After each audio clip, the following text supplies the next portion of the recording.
Hello friends, स्वागत है आप सभी का आपके अपने YouTube channel Rajasthan education hub में। और जैसा कि आप सभी को पता है कि हमने साइकोलॉजी की क्लास जो स्टार्ट की है रीड और फर्स्ट ग्रेड दोनों के लिए, और ये जो नोट्स हैं खुद के द्वारा बनाए गए हैं और जो मैं खुद अध्ययन कर रही हूँ वही नोट्स हैं। और इसी के साथ आपको एक गुड न्यूज़ भी देनी है कि सुनने में आ रहा है कि रीड की जो वैकेंसी है विज्ञप्ति जो है सितंबर माह में आ जाएगी। इसलिए साइकोलॉजी जो सब्जेक्ट है आपके लिए बहुत इंपॉर्टेंट है और साइकोलॉजी को कंटेंट जो है एक अच्छा कंटेंट होना बहुत ज़रूरी है। तो इस कंटेंट को पढ़कर मतलब ये मान के चलिए आपके कि मतलब 30 में से 25 से 27 क्वेश्चन जो हैं आपके हर हाल में हल हो जाएंगे। तो इसी के साथ आज की क्लास शुरुआत करते हैं। और नोट्स जो हैं इसकी PDF आपको टेलीग्राम पे मिल जाएगी। और यदि आप लिखना चाहते हैं तो आप लिख भी सकते हैं, अदरवाइज फ़ोटोकॉपी करा के भी अपना काम जो है चल सकते हैं। तो चलिए शुरुआत करते हैं। साइकोलॉजी, जिसको हम हिंदी में बोलते हैं मनोविज्ञान। तो शिक्षा मनोविज्ञान सबसे पहले पढ़ेंगे हम, शिक्षा और मनोविज्ञान। शिक्षा मनोविज्ञान दो शब्दों से मिलकर बना है, शिक्षा और मनोविज्ञान। तो सबसे पहले हम शिक्षा के बारे में जानेंगे कि शिक्षा जो है ये अंग्रेजी के एजुकेशन शब्द से मिलकर बना है। शिक्षा को इंग्लिश में हम कहते हैं एजुकेशन, और इसकी जो उत्पत्ति हुई है वो एक लैटिन भाषा के शब्द एजुकेटम से हुआ है। तो इसमें ई का जो अर्थ होता है ये होता है अंदर, और ड्यूको का अर्थ होता है बाहर निकालना या आगे बढ़ाना। यानी कि इसकी जो एक डेफिनेशन निकल कर आती है वो ये होती है कि बालक की अंतर्निहित क्षमताओं का प्रदर्शन करवाने की प्रक्रिया या बालक के अंदर की शक्तियों को बाहर की ओर उचित दिशा में विकसित करने का प्रयास किया जाना ही शिक्षा है। तो ये तो हो गई हमारी शिक्षा की डेफिनेशन। इसमें इम्पोर्टेंट जो है वो ये है कि जो शिक्षा में जो एजुकेशन शब्द जो है ये कौन सी भाषा से मिलकर बना है, तो ये है लैटिन भाषा। तो आपको ये ध्यान रखना है, लैटिन भाषा। अब इसी के साथ हम देखते हैं मनोविज्ञान। मनोविज्ञान को हम इंग्लिश में बोलते हैं साइकोलॉजी, ठीक है, इंग्लिश में साइकोलॉजी बोलते हैं। लेकिन ये साइकोलॉजी जो शब्द है ये कौन सी भाषा से मिलकर बना है, तो ये है दो ग्रीक शब्दों से मिलकर बना है। अब देखिए, शिक्षा था लैटिन भाषा का और मनोविज्ञान था ग्रीक भाषा का, तो बस ये डिफरेंस ध्यान में रखिएगा। तो दो ग्रीक शब्द कौन से हैं, तो ये है साइके प्लस लोगस। तो साइके का अर्थ यहाँ पे होता है साउल यानी कि आत्मा, और लोगस का अर्थ होता है यहाँ पे स्टडी यानी कि आत्मा का अध्ययन करना या विवेचन करना ही मनोविज्ञान कहलाता है। तो यहाँ पे हमने दो डेफिनेशन देखी है शिक्षा और मनोविज्ञान की। आपको सिर्फ दो ध्यान में रखना है, वो ये कि शिक्षा लैटिन भाषा से बनकर बना है और मनोविज्ञान जो है जो दो ग्रीक भाषा से मिलकर बने हैं। साइको का अर्थ होता है आत्मा और लोगस का अर्थ होता है अध्ययन, यानी कि आत्मा का अध्ययन करना ही क्या कहलाता है, मनोविज्ञान या साइकोलॉजी कहलाते हैं। अब देखिए, इसकी कुछ महत्वपूर्ण डेफिनेशंस जो है उनके बारे में अध्ययन करेंगे।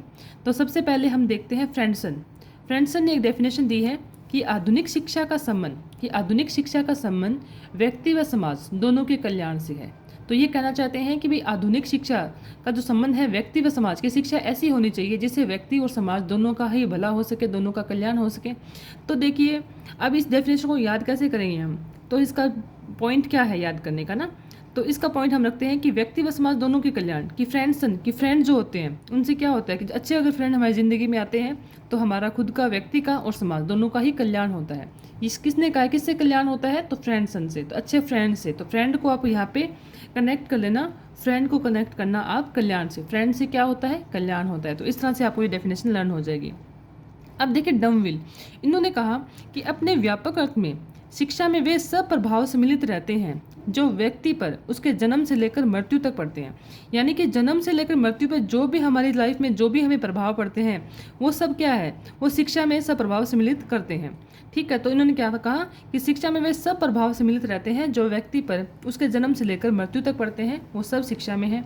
यूलिच कहते हैं कि शिक्षा व्यक्तियों के द्वारा व्यक्तियों के लिए की जाने वाली प्रक्रिया है, कि शिक्षा व्यक्तियों के द्वारा और व्यक्तियों की ही एक प्रक्रिया है। यह कैसी प्रक्रिया है, तो यह एक सामाजिक प्रक्रिया है और समाज के संपूर्ण स्वरूप कार्यों से पृथक नहीं किया जा सकता। ये कुछ डेफिनेशन है जो कि बहुत इंपॉर्टेंट है। आपको इनके कीवर्ड्स पकड़ने हैं और कीवर्ड से ही आपको इनका हल निकालना है कि ये डेफिनेशन दे देंगे एग्जाम में आपको और ये किसने दी है। तो इस तरह से आपको याद करना है। तो जिसमें आप ये थोड़ा सा याद करना, व्यक्तियों के द्वारा व्यक्तियों के लिए की जाने वाली प्रक्रिया किसने कहा, तो ये यूलिच ने कहा। अब नेक्स्ट जो डेफिनेशन है वो है जॉन ड्यूवी की, बहुत ही इंपॉर्टेंट डेफिनेशन है कि शिक्षा व्यक्ति की उन सभी योग्यताओं का विकास है जिनके द्वारा वह अपने वातावरण पर नियंत्रण करने की क्षमता प्राप्त करता है तथा अपनी संभावनाओं को पूर्ण करता है। यानी कि हमारे अंदर शिक्षा जो एक इस तरह की योग्यता है कि जिससे हम अपने सारे वातावरण को क्या कर सकते हैं, वातावरण पर नियंत्रण कर सकते हैं। तो इसलिए शिक्षा क्या है, हमारे लिए बहुत ही महत्वपूर्ण है। और हम हमारी जो भी संभावनाएं हैं जीवन की, वो हम सभी को पूर्ण कर सकते हैं। किससे कर सकते हैं, तो शिक्षा से कर सकते हैं। तो ये इंपॉर्टेंट डेफिनेशन दी है जॉन ड्यूवी ने। नेक्स्ट डेफिनेशन हमारी आती है डगलस एंड हॉलैंड। इन्होंने कहा कि शिक्षा व्यक्ति के जीवन में होने वाली सभी परिवर्तनों को अभिव्यक्त करने के लिए आवश्यक है। कि हमारे जीवन में जो भी परिवर्तन जो होते हैं उनको अभिव्यक्त करने के लिए किस चीज़ की आवश्यकता है, तो शिक्षा आवश्यक है। तो ये डेफिनेशन दी है डगलस एंड हॉलैंड ने। तो आपको ये डेफिनेशन याद रखनी है, ये काटे हुए हैं, तो ये नोट्स में थोड़ा ध्यान रख लेना आप। यहाँ से है, शिक्षा व्यक्ति के जीवन में होने वाली सभी परिवर्तनों को अभिव्यक्त करने के लिए आवश्यक है। तो ये डेफिनेशन है डगलस एंड हॉलैंड की। तो इसके साथ में नेक्स्ट डेफिनेशन देखते हैं।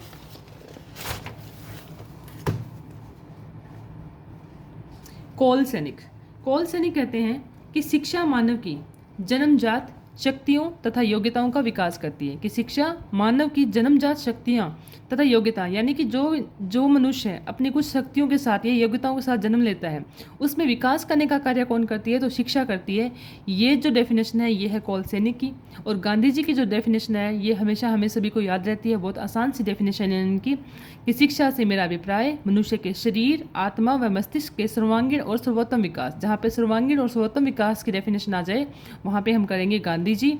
और किस चीज़ का, शरीर, आत्मा और मस्तिष्क, इन तीनों के लिए बोला है गांधी जी ने कि इन तीनों का सर्वांगीण और विकास, सर्वोत्तम विकास ही शिक्षा है। प्लेटो कहते हैं कि शिक्षा शारीरिक, मानसिक और बौद्धिक विकास की प्रक्रिया है। अरस्तु कहते हैं कि स्वस्थ शरीर में स्वस्थ मस्तिष्क का निर्माण का कार्य करती है। अपने इंग्लिश में पढ़ा ना, ए healthy body in A healthy mind in A healthy body, है ना। तो वो इस डेफिनेशन है, लेकिन हिंदी में है जो अरस्तु ने कहा है कि स्वस्थ शरीर में ही स्वस्थ मस्तिष्क का निर्माण शिक्षा का कार्य है। लेकिन ये कार्यकर्ता कौन है, तो ये कार्यकर्ता है शिक्षा। इसी तरह स्पेंसर कहते हैं कि शिक्षा से तात्पर्य अंतर्निहित शक्तियों तथा बाहरी जगत में समन्वय स्थापित करना है। कि हमारे अंदर जो भी शक्तियां हैं, अंतर्निहित जो हमारे अंदर शक्तियां हैं और बाहरी जगत है, इन दोनों में समन्वय कराने का कार्य कौन करता है, तो ये करवाता है ये करवाती है शिक्षा। तो ये डेफिनेशन किसकी है, तो ये डेफिनेशन है स्पेंसर की। अब देखिए इसके ये कुछ डेफिनेशन से इंपॉर्टेंट जो आपको कंठस्थ याद होने चाहिए कि ये डेफिनेशन किसकी है, ये डेफिनेशन किसकी है। रीट में एक क्वेश्चन आपको यहाँ से डेफिनेटली मिलेगा, यहाँ की सिर्फ डेफिनेशन से। अब देखिए शिक्षा की प्रकृति कैसी होती है। तो शिक्षा में कौन कौन होते हैं, तो शिक्षा को कहा गया एक त्रिध्रुवीय प्रक्रिया है। त्रिध्रुवीय, ट्रिपोलर। क्यों भाई, इसमें कौन कौन है, तो देखिए इसमें होते हैं एक शिक्षक, एक होता है शिक्षार्थी, और क्या होना चाहिए, तो ये होता है पाठ्यक्रम। लेकिन इन सभी में क्या करना है, अंतर्क्रिया करवानी है। कि ये क्या है, त्रिध्रुवीय प्रक्रिया है। इसमें शिक्षक है और शिक्षार्थी है, इसके साथ ही पाठ्यक्रम है। तो इन तीनों के अंदर जो अंतर्क्रिया होती है, इन तीनों में अंतर्क्रिया जो होती है, इस अंतर्क्रिया को ही त्रिध्रुवीय प्रक्रिया के रूप में कहा गया है। तो शिक्षा की प्रकृति कैसी होती है, तो त्रिध्रुवीय प्रक्रिया। ये क्वेश्चन आपसे आ सकता है, पूछा जा सकता है, तो तीन का नाम लेके एक अन्य शामिल कर देंगे, तो वो आपको ध्यान में रखना है। अब देखिए शिक्षा की विशेषता बताइए। अब आपसे विशेषताओं से संबंधित क्वेश्चन कैसे आएगा, तो आपको 4-5 क्वेश्चन लाइनें दे देंगे, उनमें से आपको सही असत्य या असत्य छांटना होगा। इस तरह का क्वेश्चन जो है आपका यहाँ से बनता है। तो विशेषताओं की यदि बात करते हैं तो शिक्षा जो है जीवन पर्यंत चलने वाली प्रक्रिया है। यानी कि शिक्षा ये नहीं है कि स्कूल में हमारा एडमिशन हो गया और हमारी ग्रेजुएशन कंप्लीट हो गई, जो हमने स्कूल में सीखा या जो हमने किताबों से सीखा या जो हमने औपचारिक रूप से सीखा, सिर्फ वो शिक्षा नहीं है। शिक्षा क्या है, शिक्षा जीवन पर्यंत चलने वाली प्रक्रिया है। यह एक उद्देश्यपूर्ण व व्यवस्थित प्रक्रिया है। यानी कि शिक्षा का एक उद्देश्य होता है और एक ये व्यवस्थित प्रक्रिया होती है। शिक्षा से क्या होता है, तो शिक्षा से व्यक्ति व समाज दोनों का विकास होता है। कि यदि शिक्षा से व्यक्ति शिक्षित है तो वो समाज को भी विकसित करेगा, है ना। तो शिक्षा द्वारा व्यक्ति व समाज दोनों का विकास होता है। शिक्षा द्वारा संतुलित विकास को दिशा प्राप्त होती है। संतुलित विकास से तात्पर्य क्या है, तो संतुलित विकास से तात्पर्य ये है कि व्यक्ति का मानसिक, शारीरिक और सर्वांगीण सभी तरह का विकास जो होता है, एक संतुलित विकास जो होता है, वो किससे होता है, तो वो होता है शिक्षा से। तो ये थी शिक्षा की प्रकृति। अब बात करते हैं शिक्षा के उद्देश्य, कि हमें शिक्षा प्राप्त करनी है, शिक्षा के उद्देश्य क्या होने चाहिए, क्यों है शिक्षा। तो शिक्षा के उद्देश्य ये होते हैं, सबसे पहले जो हम जो बेसिकली जानते हैं कि ज्ञान प्रदान करना। कि ज्ञान प्रदान करना। क्यों? बौद्धिक विकास के लिए ज्ञान आवश्यक है, कि बौद्धिक विकास के लिए ज्ञान आवश्यक है, तो पहला उद्देश्य हमारा क्या हो जाएगा कि ज्ञान प्रदान करना। दूसरा होता है व्यवसाय चुनने का संतुलित विकास। यदि हमें शिक्षित हैं तो हमें पता रहेगा कि हमें किस फील्ड में जाना चाहिए, या हमें गवर्नमेंट जॉब करनी चाहिए या हमें प्राइवेट करना चाहिए, किस चीज़ में हमें ज़्यादा इंटरेस्ट है, किस चीज़ में हमें ज़्यादा प्रॉफिट है। ये सारा नॉलेज हमें कहाँ से मिलेगा? तो ये सारा नॉलेज हमें मिलेगा शिक्षा से। तीसरा पॉइंट आता है कि व्यक्तित्व का संतुलित विकास। तो हर इंसान के व्यक्तित्व का संतुलित जो विकास होता है वो किससे होता है? तो वो होता है शिक्षा से। इसके अलावा पूर्ण जीवन का उद्देश्य, ये सबसे इंपॉर्टेंट पॉइंट है, पूर्ण जीवन का उद्देश्य। क्यों? यह उद्देश्य किसने दिया था? तो यह उद्देश्य दिया था स्पेंसर ने। इसलिए इंपॉर्टेंट क्वेश्चन है ये कि आपसे पूछा जा सकता है कि पूर्ण जीवन का उद्देश्य जो है यह किसने प्रस्तुत किया था? तो यह प्रस्तुत किया था स्पेंसर ने। और पूर्ण जीवन के अंतर्गत इन्होंने 5 क्रियाएं सम्मिलित की थी। भाई पूर्ण जीवन का जो उद्देश्य है, तो इसमें कौन सी 5 चीज़ें हैं या कौन सी नहीं है, आपको कंठस्थ पता होना चाहिए कि क्या क्या है। तो सबसे पहला जो पॉइंट होता है वो होता है आत्म संरक्षण। दूसरा आता है व्यवसाय का चुनाव। भाई सबसे पहले आत्म संरक्षण होना चाहिए। शिक्षा यदि आप शिक्षित हो तो खुद का आत्म संरक्षण कर सकते हो। इसके बाद में सेकंड होता है कि व्यवसाय का चुनाव। आप शिक्षित हो तो अपना अच्छा व्यवसाय चुन सकते हो कि आपको कौन सी फील्ड में जाना है, क्या करना है। ये सब चुनाव आप कहाँ से करोगे? तो ये सब चुनाव आप करोगे यदि शिक्षा के द्वारा। तीसरा आपका होता है कि अपने घर के महत्वपूर्ण सदस्य होना, कि यदि आप शिक्षित हो तो अब आप अपने घर के क्या होगे? महत्वपूर्ण सदस्य के रूप में जाने जाओगे। और यदि आप अपने घर के महत्वपूर्ण सदस्य भी हो, शिक्षित हो, तो फिर आप क्या करोगे? तो आप समाज में अपना योगदान दोगे और खाली समय को बेहतर प्रयोग करना। तो ये 5 पॉइंट है, आत्म संरक्षण, व्यवसाय का चुनाव, घर का महत्वपूर्ण सदस्य होना, समाज में अपना योगदान देना और खाली समय को बेहतर प्रयोग करना। ये 5 जो क्रियाएं हैं ये सम्मिलित की है पूर्ण जीवन में, पूर्ण जीवन के उद्देश्य में। और ये शामिल की किसने है? तो ये शामिल की है स्पेंसर ने। तो ये वेरी वेरी इंपॉर्टेंट हो जाएगा यहाँ पे स्पेंसर, तो ये ध्यान रखिएगा। इसके साथ ही नेक्स्ट आता है चरित्र निर्माण। तो चरित्र निर्माण किसने दिया है? तो चरित्र निर्माण होता है जॉन ड्यूवी ने महत्वपूर्ण माना है कि यदि हम शिक्षित हैं तो हमारा जो चरित्र होगा वो भी अच्छा होगा, हम हमारे चरित्र को अच्छा बना पाएंगे। तो ये वाला पॉइंट जो किसने दिया, चरित्र निर्माण, तो ये हो जाएगा जॉन ड्यूवी से संबंधित है। व्यक्तिगत उद्देश्य भी होते हैं शिक्षित होने के और सामाजिक उद्देश्य भी है। तो ये मुख्य उद्देश्य हो जाएगा। व्यक्तिगत उद्देश्य में होता है खुद का विकास करना, सामाजिक उद्देश्य में होता है कि भाई कि अगर हम खुद शिक्षित हैं तो हम क्या करेंगे? व्यक्तिगत विकास करने के बाद में हमारा उद्देश्य यही रहता है कि हम समाज के लिए भी कुछ अच्छा कर पाएँ। तो इसी तरह से ये हो गया। अब देखिए नेक्स्ट हमारा पॉइंट आता है मनोविज्ञान का अर्थ। यहाँ से मनोविज्ञान के बारे में है, मनोविज्ञान का अर्थ। तो ये हम नेक्स्ट क्लास में करेंगे। आज 10 मिनट की क्लास हो चुकी है, तो थोड़ा आज जन्माष्टमी भी है, तो सबसे पहले हैप्पी जन्माष्टमी सभी को। और जो मनोविज्ञान का अर्थ जो है इसके बाद में ये हम कल से पढ़ेंगे, और थोड़ी क्लास को भी हम 20 से 40 मिनट की लंबी रखेंगे ताकि एक क्लास में हमारा मोस्टली एक टॉपिक तो कंप्लीट हो। तो आज से शुरुआत करनी जरूरी थी क्योंकि आज का दिन बहुत अच्छा था, तो सोचा कि उन्हें शुरुआत करके कर देते हैं।